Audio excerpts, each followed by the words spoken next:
గత వైసీపీ ప్రభుత్వంలో కష్టపడిన తెలుగుదేశం పార్టీ కార్యకర్తలపై కేసులు పెట్టి వేధించారని, పెట్టిన కేసులు ఎత్తివేసేందుకు మంత్రి నారా లోకేష్ కృషి చేస్తున్నారని కోవూరు ఎమ్మెల్యే వేమిరెడ్డి ప్రశాంత్ రెడ్డి అన్నారు.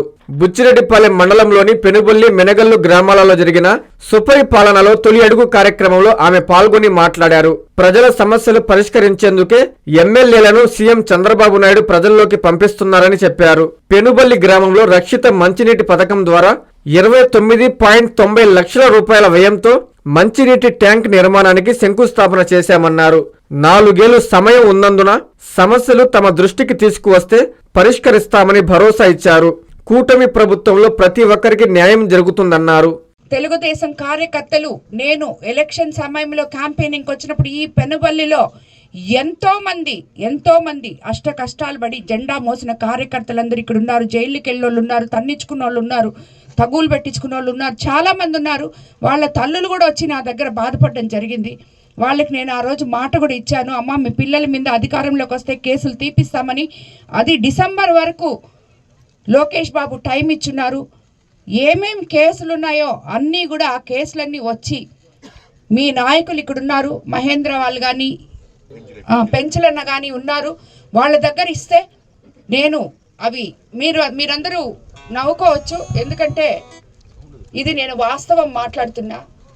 పెంచలన్నకి ఇమ్మంటున్నారేందమ్మా, ఆయనే మా మీద కేసులు పెట్టాడు అని మీరు అడగచ్చు నన్ను, అందుకే మీరు నవ్వుతున్నారని కూడా నాకు తెలుసు. కానీ అదే నేను చెప్తున్నాను, ఇప్పుడు మనమందరం ఒకటే.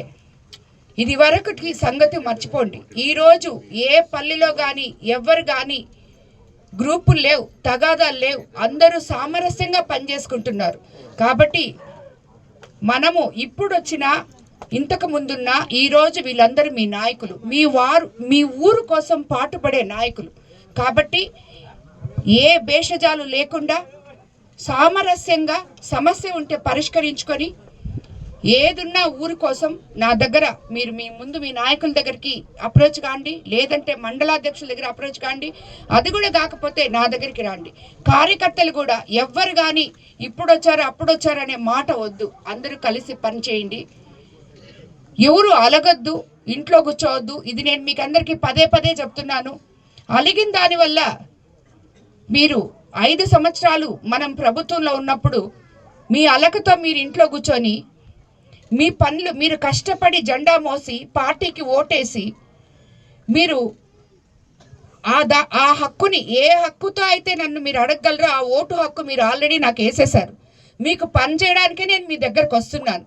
కాబట్టి మీరు ఎవరు అలగాల్సిన అవసరం లేదు. నేరుగా నా దగ్గరకు వచ్చమ్మా, మేము మీకు ఓటేసాం, మీరు మాకు ఈ పని చేయండి, మేము మీ కార్యకర్తలం, మీకోసం మేము పని చేసాం అని చెప్పే విధంగా ప్రతి కార్యకర్త కోవూరు కాన్స్టిట్యున్సీలో ఉండాలని చెప్పి